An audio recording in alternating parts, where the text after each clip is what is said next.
महिला सशक्तिकरण।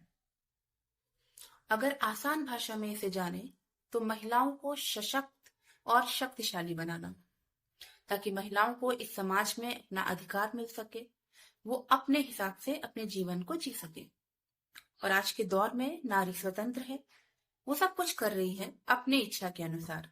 उसे बाहर जाना है वो बाहर जा रही है, घर पे रहना है घर पे है। वो अपने हिसाब से अपने जीवन को चला रही है। महिला सशक्तिकरण सुनने में बहुत अच्छा लगता है, पर क्या आप जानते हैं बीते वर्ष 2023 में 29,000 मामले दर्ज हुए हैं महिला उत्पीड़न के। जी हाँ, एक ऐसा दौर जहां नारी स्वतंत्र है, उसके बावजूद 29,000 मामलों का सामने आना कैसे संभव है? जिम्मेदार कौन है? समाज, माता पिता या स्वयं नारी? आज की मेरी रचना है इसी पर आधारित, जिसका नाम है नारी महान है। ये एक लड़की की कहानी है। अक्सर सुनती रहती थी, नारी महान है, नारी महानता की मूरत है, नारी जन्मदात्री है।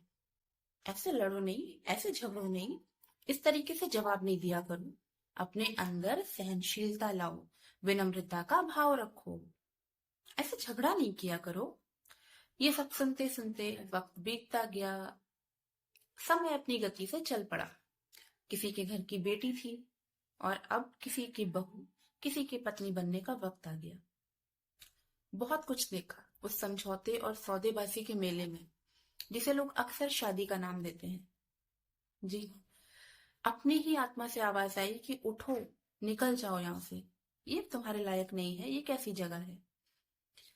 कुछ कदम बढ़ाए थे, तभी किसी ने हाथ पकड़कर रोक दिया। सवाल किया, तुम ऐसा कैसे कर सकती हो? तुम इतनी स्वार्थी नहीं हो सकती। तुम अपनी खुशियों के लिए किसी की इज्जत को दांव पर नहीं लगा सकती। एक लड़की के दामन में किसी की खुशियां, किसी की इज्जत होती है। तुम उन्हें ऐसे बर्बाद नहीं कर सकती। फिर क्या, ठगी सी रह गई मैं उस सौदेबाजी के मेले में। वक्त बीता, घर चली, लेकिन बात नहीं बनी। तू मैं हुआ। बात बढ़ते बढ़ते बढ़ते इतनी बढ़ी कि अपनी मर्दानगी की अकड़ में मुझ पर हाथ उठाया गया। मैं ये बर्दाश्त कर लूं? हो ही नहीं सकता। थी तो एक बड़बोली लड़की ही, कुछ गलत बर्दाश्त कर लूं? संभव ही नहीं था। मैंने घर फोन किया, पूरी बात बताई और बोला कि मुझे यहां से ले जाओ। पापा आ गए। मैं बहुत खुश थी। मैं इस भ्रम में थी कि पापा मुझे लेने आए हैं, और ये एहसास मुझे तब हुआ जब मेरी माँ ने मुझे समझाया, जीवन में उतार चढ़ाव चलता रहता है, पर ऐसे में हम रिश्ते तो नहीं तोड़ सकते। मैंने कहा, माँ उतार चढ़ाव होता तो सह लेती, लेकिन बात मेरे आत्मसम्मान की है, ये बर्दाश्त नहीं कर सकती। सम्मान रिश्तों का होता है, माँ ने कहा, जिसे बचाने के लिए हमें बहुत कुछ सहना पड़ता है, बहुत कुछ बर्दाश्त करना पड़ता है। सब कुछ छोड़कर वो जाया नहीं जा सकता। मैंने कहा, माँ रिश्ता तो दोनों का है, फिर अकेले मैं क्यों सहूं? सिर्फ मैं बर्दाश्त करूं?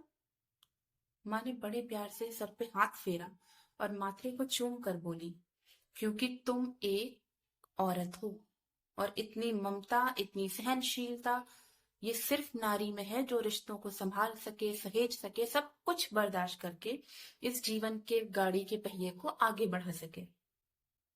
फिर क्या, बन गई मैं महान। कितने साल बीत गए आज, और मैं बन गई एक महान सफल नारी। पर इस सोच में हूं, इस उम्मीद में हूं कि शायद मेरी ये महानता किसी काम आ जाए। अजीब बात है ना, अपनी भावनाओं में किसी को जकड़ के, किसी को मजबूर करके ये कह देना कि औरत महान है, और इससे हर वो काम करा लेना जो हम चाहते हैं। कितना स्वार्थ है इसमें। कि किसी को मजबूर कर करके उसे महानता का नाम देना बंद करो। नहीं होना नारी को महान। मत कहो आज से कि नारी महान है।